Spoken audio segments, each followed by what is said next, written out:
बिस्मिल्लाहिर्रहमानिर्रहीम। Welcome to easy chemistry teach. Previous lecture में हमने बोहर एटॉमिक मॉडल पे बात किया था। आज हम पढ़ेंगे application of Bohr atomic model. तो स्टार्ट करते हैं application of Bohr atomic model. With using a Bohr postulate and some laws of classical physics, Bohr able to determine radius of hydrogen atom, energy of electron in a particular orbit, wavelength and frequency of spectrum obtained from hydrogen atom.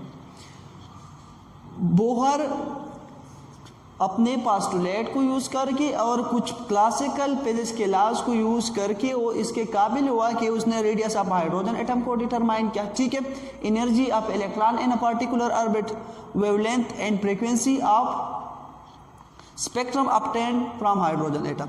और hydrogen atom से जो spectrum obtain हुआ था उसका wavelength, frequency, wave number, ये सारी चीज़ें क्या इसने डिटरमाइन किया था। ठीक है, तो आज हम उसमें से पहला वन जो है रेडियस ऑफ ऑर्बिट, उसको डिटरमाइन करेंगे कि किस तरह बोहर ने रेडियस ऑफ ऑर्बिट डिटरमाइन किया था। ठीक है, radius of orbit and hydrogen atom. Hydrogen atom का जो रेडियस होता है उसको किस तरह डिटरमाइन किया था। इसको स्टार्ट करने से पहले मैं आप लोगों को रेडियस को समझाना चाहता हूँ कि रेडियस क्या होता है। रेडियस अगर आप सर्कल को देखें ना, ये क्या है, ये एक सर्कल है। ठीक है, तो सर्कल में जो सेंटर होता है, सेंटर से सरकमफेरेंस तक जो डिस्टेंस होता है इसको हम क्या कहते हैं, रेडियस कहते हैं। और अगर आप एटम की बात करें तो न्यूक्लियस से शेल तक जो डिस्टेंस होता है वो रेडियस होता है। ठीक है, या जनरली अगर हम बात कर रहे हैं तो न्यूक्लियस और आखिरी शेल के दरमियान जो डिस्टेंस होता है इसको हम क्या कहते हैं, रेडियस कहते हैं। ठीक है, तो स्टार्ट करते हैं रेडियस को कि किस तरह बोहर ने रेडियस डिटरमाइन किया। Consider an electron revolving around nucleus of hydrogen atom in a fixed circular path with velocity v, mass m and radius r। ठीक है, एक इलेक्ट्रॉन है जो कि हाइड्रोजन एटम की न्यूक्लियस के इर्द गिर्द क्या करते हैं, घूमते हैं। ठीक है, with velocity v, mass m and radius r। ठीक है, कूलम लॉ से हमें पता है, क्लासिकल फिजिक्स का एक लॉ है कि जो फोर्स ऑफ अट्रैक्शन होता है बिटवीन टू चार्ज, दो चार्ज के दरमियान जो फोर्स ऑफ अट्रैक्शन या रिपल्जन होता है ये बराबर होता है product of charge and square of the radius. ठीक है, कूलम कहता है कि दो चार्ज के दरमियान चाहे फोर्स ऑफ अट्रैक्शन हो, डिफरेंट चार्ज के दरमियान क्या होता है, फोर्स ऑफ अट्रैक्शन होता है, और सेम चार्ज के दरमियान क्या होता है, फोर्स ऑफ रिपल्जन होता है। ये इक्वल होता है किस चीज़ के, प्रोडक्ट ऑफ द चार्ज के, इस चार्ज का प्रोडक्ट कितना है डिवाइड बाय रेडियस का स्क्वायर, के इस दर के दरमियान डिस्टेंस क्या है, रेडियस कितना है। ठीक है, तो हमें पता है कि एटम में दो किस्म के चार्ज पार्टिकल प्रेजेंट होता है। एक को हम कहते हैं प्रोटॉन, दूसरे को क्या कहते हैं, इलेक्ट्रॉन।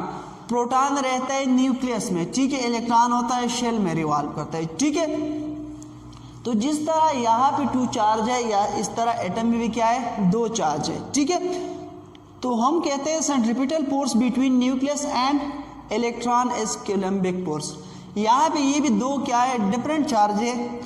इस दो डिफरेंट चार्ज के दरमियान जो फोर्स ऑफ अट्रैक्शन है, ठीक है, और इस फोर्स ऑफ अट्रैक्शन की वजह से ये इलेक्ट्रॉन क्या करता है, न्यू एटम से बाहर नहीं निकल सकता। ठीक है, तो ये जो फोर्स ऑफ अट्रैक्शन है ये बराबर है कूलम्बिक फोर्स का। और हमें पता है कूलम्बिक फोर्स किस चीज़ के बराबर है, product of the charge divide by square of radius. ठीक है, तो Fc जो है यहाँ पे जो फोर्स है, फोर्स कूलम्बिक फोर्स या सेंट्रीपिटल फोर्स जो है ये बराबर है charge of proton and charge on electron divide by radius का स्क्वायर। ठीक है, तो ये जो इलेक्ट्रॉन है, ठीक है, एक तो इस पे लग रहा है सेंट्रीपिटल फोर्स न्यूक्लियस की वजह से, न्यूक्लियस के अट्रैक्शन की वजह से ये इस पे सेंट्रीपिटल फोर्स लग रहा है, जिसकी वजह से ये सर्कल में क्या करता है, सर्कल में रिवॉल्व करता है ऑर्बिट में। ठीक है, सेकंड ये इलेक्ट्रॉन मास की वजह से और इसकी वेलोसिटी की वजह से चाहता है कि ये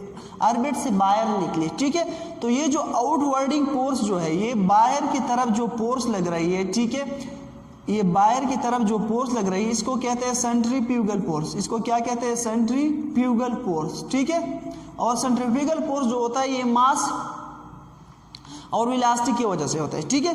तो एफ सेंट्रीफ्यूगल फोर्स जो है ये बराबर है mv का स्क्वायर डिवाइड बाय r की, ठीक है।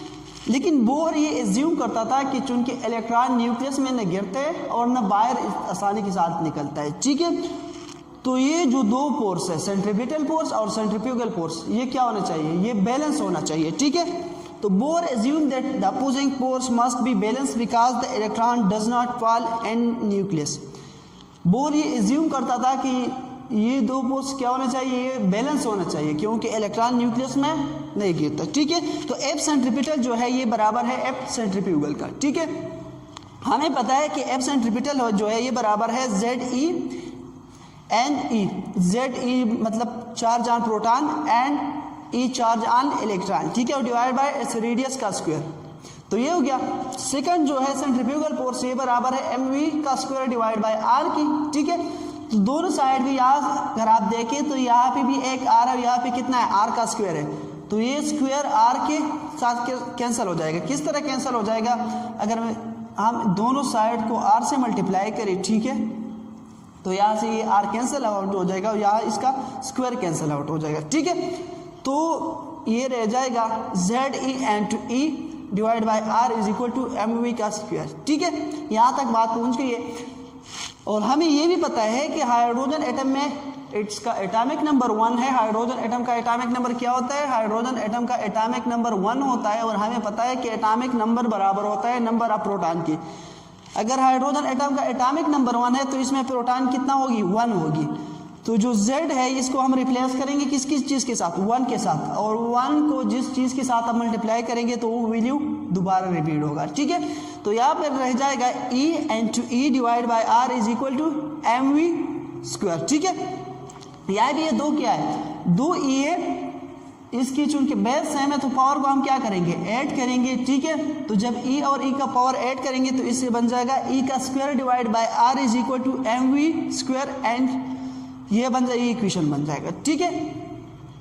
बोर पास्टुलेट नंबर 4 में कहता था कि जो एंगुलर मोमेंटम होता है, एंगुलर मोमेंटम ऑफ ऑर्बिट जो होता है ये क्या होता है, क्वांटाइज होता है, एक फिक्स वैल्यू इसका होता है, ठीक है। और ये बराबर होता है NH डिवाइड बाई 2 पाई की, ठीक है। तो यहाँ से हम कैलकुलेट करेंगे V का वैल्यू कि V किस चीज़ के बराबर होगी। MVR जो है ये बराबर है NH डिवाइड बाई 2 पाई की। तो हम इस तरह करेंगे कि MR से दोनों साइड को डिवाइड करेंगे, ठीक है। जब हम MR से दोनों साइड डिवाइड करेंगे तो यहाँ से MR कैंसिल आउट हो जाएगा और यहाँ पे MR क्या हो जाएगा, शिफ्ट हो जाएगा। तो ये बराबर हो जाएगा V is equal to NH divide by 2 pi N2 MR, ठीक है।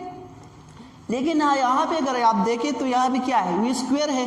तो हम इस तरह करेंगे कि दोनों साइड को का स्क्वायर लेंगे और जब हम दोनों साइड का स्क्वायर लेंगे तो ये V स्क्वायर बराबर हो जाएगा N स्क्वायर H स्क्वायर 2 पाई के। जब हम 2 का स्क्वायर लेंगे तो ये 4 के बराबर होता है, पाई का स्क्वायर M स्क्वायर और R स्क्वायर सारे क्या हो गया, स्क्वायर हो गया, ठीक है।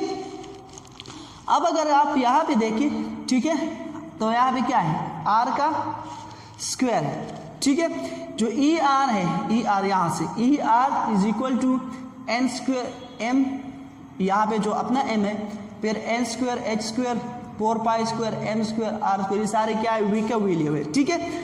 तो यहाँ पे अगर आप देखें तो ये ऊपर एम है और नीचे क्या है, एम का स्क्वायर है। तो एम का स्क्वायर और ये एम क्या हो जाएगा, कैंसिल आउट हो जाएगा। यहाँ पे अगर आप देखें तो आर स्क्वायर है, इस साइड पे क्या है, आर है। तो दोनों साइड को हम आर स्क्वायर से क्या करेंगे, मल्टीप्लाई करेंगे। तो यहाँ से आर स्क्वायर या आर स्क्वायर कैंसिल आउट हो जाएगा और यहाँ से आर का स्क्वायर और आर खत्म हो जाएगा, ठीक है। यहाँ पे आगे इक्वेशन, ये इक्वेशन बन जाएगा कि ई स्क्वायर आर बराबर हो जाएगा एन स्क्वायर का h square 4 pi square n two m. ये इक्वेशन आ गया। यहाँ पे हमें क्या चाहिए, आर चाहिए। तो दोनों साइड को हम डिवाइड करेंगे ई स्क्वायर से।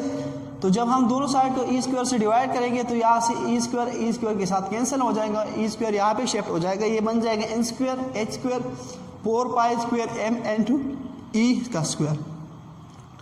आर रह जाएगा ये एन स्क्वायर का h square 4 pi square m into e का स्क्वायर। ये इक्वेशन है जो required the radius of orbit. यहाँ से हम कैलकुलेट करेंगे रेडियस ऑफ ऑर्बिट, ठीक है। ये रिक्वायर्ड इक्वेशन था कि आर बराबर है एन स्क्वायर का h square 4 pi square m into e square, ठीक है। अगर आप यहाँ भी इस इक्वेशन में देखें तो यहाँ पे दो किस्म की चीज़ें हैं, एक है कांस्टेंट, दूसरा क्या है, वेरिएबल है। अगर आप h को देखें तो h का एक फिक्स वैल्यू होता है, ठीक है, जो बराबर होता है 6.62 with 10⁻⁻³ माइनस 10⁻⁴ जूल सेकंड होता है, ठीक है। मास ऑफ इलेक्ट्रॉन का भी एक फिक्स वैल्यू होता है जो 9.11 with 10⁻⁻27 ग्राम होता है, ठीक है। ई स्क्वायर जो चार्ज ऑन इलेक्ट्रॉन है वो भी एक फिक्स वैल्यू है जो 6.6262 with 10⁻⁴ 1.6262 with 10⁻⁻⁻19 कूलम का होता है, ठीक है। तो ये सारे क्या है, ये कांस्टेंट है। 4 भी कांस्टेंट वैल्यू है, पाई भी क्या है, कांस्टेंट वैल्यू है जिसका वैल्यू होता है 3.14। तो ये सारे क्या है, कांस्टेंट है। लेकिन यहाँ पे जो वेरिएबल है जिसका वैल्यू चेंज होता है वो n होता है, और n बराबर होता है, अगर आप n को देखें तो n की जगह 1 भी हो सकता है, 2 भी हो सकता है, 3 भी हो सकता है, 4 5 6 7 तक क्या हो सकता है, ये हो सकता है, ठीक है। तो हम इस तरह करेंगे कि separation of constant and variable. Constant और वेरिएबल को क्या करेंगे, सेपरेट करेंगे। तो n स्क्वायर को बाहर लिखेंगे और ये अंदर जो वैल्यू है ये सारे क्या है, ये कांस्टेंट है, तो ये अलग हो गया। यहाँ पे ये बन जाएगा n स्क्वायर, बाहर h और 4 pi square n into E square, ये क्या हो जाएगा, ये ब्रैकेट में। तो ये जो वैल्यू है, अगर इसके वैल्यू हम सारे वैल्यू पुट करेंगे, ये जो सारी वैल्यू है इससे आता है 0.529 एंगस्ट्रॉम, ठीक है। यहाँ से ये सारे कांस्टेंट किस चीज़ के बराबर है, 0.529 एंगस्ट्रॉम की, ठीक है। तो इस कांस्टेंट की जगह हम ये वैल्यू पुट करेंगे और वेरिएबल का वैल्यू हम चेंज करते जाएंगे। अगर आप पहला रेड शेल के लिए रेडियस कैलकुलेट करना चाहते हो, फॉर एग्जांपल ये न्यूक्लियस है, ठीक है, जो पहला शेल है यहाँ से यहाँ तक जो डिस्टेंस है ये बराबर होगी r1 = 1 स्क्वायर l to 0.529 का मल्टीप्लिकेशन करेंगे तो इससे आते 0.1 के स्क्वायर अगर आप लेंगे तो 1 आएगा, और 0.529 से जो मल्टीप्लाई करेंगे तो वही सेम वैल्यू क्या हो जाएगा, रिपीट हो जाएगा। तो r1 बराबर है यहाँ से यहाँ तक जो डिस्टेंस है ये बराबर है 0.529 एंगस्ट्रॉम, ठीक है। अगर आप R2 कैलकुलेट करना चाहते हैं, ठीक है, ये जो पहला शेल होता है इसमें जब इलेक्ट्रॉन होता है ये तो ग्राउंड स्टेट में होते हैं, जब हम एनर्जी देंगे बाहर से तो ये सेकंड शेल में शिफ्ट हो जाएगा, और इसका रेडियस है 2 का स्क्वायर लेंगे 0.529 के साथ मल्टीप्लाई करेंगे तो इससे आ जाएगा 2.116 एंगस्ट्रॉम, ठीक है। अगर आप R3 कैलकुलेट करना चाहे तो वो भी कर सकते हैं, 3 का स्क्वायर ले ले, ठीक है, और इसको 0.529 से मल्टीप्लाई करेंगे तो इससे आ जाएगा 4.61 एंगस्ट्रॉम। ये अगर आप थर्ड नंबर शेल की बात करें, ठीक है। तो ये था कैलकुलेशन ऑफ रेडियस कि किस तरह हम बोर एटॉमिक मॉडल को यूज़ करके रेडियस को कैलकुलेट कर सकते हैं, ठीक है। नेक्स्ट वीडियो में इंशाल्लाह हम एनर्जी पे बात करेंगे कि एनर्जी हम किस तरह कैलकुलेट करेंगे, उसके बाद वेवलेंथ फ्रीक्वेंसी ये भी कैलकुलेट करेंगे, ठीक है। तो मिलते हैं नेक्स्ट वीडियो में, अल्लाह।